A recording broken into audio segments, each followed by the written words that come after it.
এ জীবন হারায়। অনন্তকাল হতে মানুষ কেবল হারায়।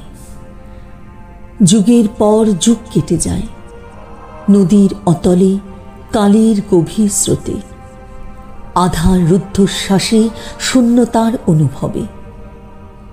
এ পৃথিবী জানে প্রতিদিন, প্রতি মুহূর্তে মানুষের হারানোর ইতিহাস। এই হারানোর ইতিহাস বড়ই তীব্র, প্রসারিত আর রক্তাক্ত। পৃথিবীর কোথাও না কোথাও আজও মানুষ হারিয়ে চলেছে অবিরাম। মানুষ হারায়, মানুষ হারায় তার স্বাধীনতা, তার মনুষ্যত্ব, তার বিচার, তার স্বজন, তার ভূমি, তার জীবিকা, এমনকি স্বপ্ন। সবার উপরে মানুষ সত্য, তাহার উপরে নাই।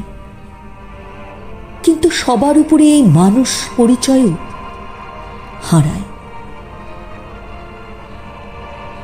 তবুও ভূমিষ্ঠ শিশু জন্মমাত্রই সুতীব্র চিৎকারে ব্যক্ত করে তার অধিকার। ইতিহাস সাক্ষী থাকে, সময় অপেক্ষা করে আরো কিছু হারাবার।